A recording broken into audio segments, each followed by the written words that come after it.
આપના નેજા હેઠળ રોડ નહીં તો વેરો નહીં જેવા બેનર સાથે મોરચો પાલિકા પહોંચ્યો હતો। બીજા ઝોનની સરખામણીએ સેન્ટ્રલ ઝોનને હંમેશા અન્યાય થતો જોવા મળ્યો છે। સુરત શહેરના કોટ વિસ્તારમાં સમાવિષ્ટ સેન્ટ્રલ ઝોનને આટલા વર્ષો પછી પણ પ્રાથમિક સુવિધાના નામે મીંડું જ મળ્યું છે। ઉબડ-ખાબડ રસ્તાઓ, જૂની પુરાણી ગટર લાઈનો, ઠેર ઠેર કચરાના ઢગ, ગંદકી પારાવાર, અમુક જગ્યાએ સ્ટ્રીટ લાઇટના ઠેકાણા નથી। પાણી સપ્લાયમાં પણ ક્યાંક ને ક્યાંક ધાંધલી જોવા મળે છે, જે જગ જાહેર છે। આ જ મુદ્દે આમ આદમી પાર્ટીના આગેવાન અહેમદ પઠાણ પાલિકાની મુખ્ય કચેરી ખાતે મોરચો લઈ આવ્યા હતા। અહેમદ પઠાણે આ મુદ્દે જણાવ્યું કે સુરત મનપામાં છાશવારે ફરિયાદ કરતા પણ આજ સુધી સારા રોડ રસ્તાના ઠેકાણા નથી। લગભગ દરેક ગલી મોહલ્લામાં ગંદકીના ઢગ જોવા મળશે। પાલિકાની ડોર ટુ ડોર કચરાની ગાડી નિયમિત આવતી નથી। ઘણી જગ્યાએ ગટર ઉભરાવાની સમસ્યા છે। આ બધા પ્રશ્ન બાબતે અવારનવાર પાલિકામાં જે તે વિભાગમાં ફરિયાદ કરી છે, છતાં પરિણામ શૂન્ય છે। દર વર્ષે સેન્ટ્રલ ઝોનને કરોડો રૂપિયાની ગ્રાન્ટ ફાળવાય છે, તો આ ગ્રાન્ટ ક્યાં જાય છે તેવો સીધો આક્ષેપ તંત્ર પર કર્યો।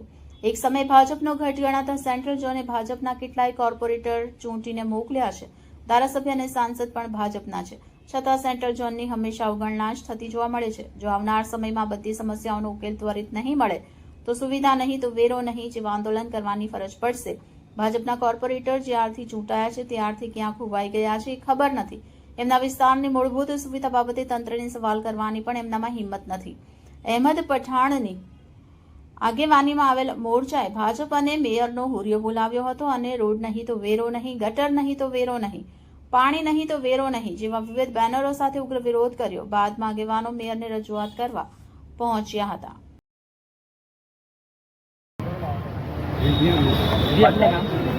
अहमद पठान। क्या रजूआत में ऐसा है कि पिछले कई वर्षों से लगभग 30 साल से भाजपा यहाँ पर शासन कर रही है।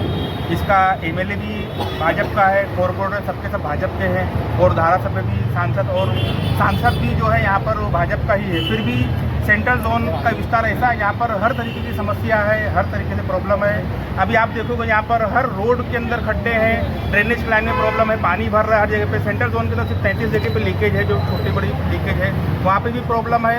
और हर बार सेंट्रल जोन के नाम पर करोड़ों रुपये का जो बजट पास किया जाता है वो पैसे सब किसके खीसे में जाते हैं और कौन उसको ख़त्म कर देता है, जो जनता तक नहीं पहुँचता। जनता के टैक्स का पैसा उन लोगों को नहीं मिलता है, उसका बर्तन उनको नहीं मिलता है। ये समस्या बहुत ज़्यादा है। मजबूरन हम लोगों ने लाखों बार, करोड़ों बार यहाँ तक ये कोई ऐसा दिन नहीं जाता जहाँ पर हम लोग फरियाद नहीं करें और रजूआत नहीं करें, फिर भी हमारी कोई सुनवाई होती नहीं है। इसलिए स्थानीय लोगों को साथ में आया गया और यहाँ पर जितने भी लोग हैं सब स्थानीय लोग हैं, उन लोगों की फरियाद का कोई निकाल आता नहीं है और हर बार फरियाद करने पर कोई उसका निकाल आता नहीं है। क्या मांगे? मांग हमारी ये है कि भाई जो पब्लिक अपना टैक्स का पैसा देती है वो पैसे का उनको वर्तन मिलना चाहिए, ना कि भाजपा शासकों को भ्रष्टाचार करना चाहिए। पैसे का जो पब्लिक का हक है उनको मिलना चाहिए।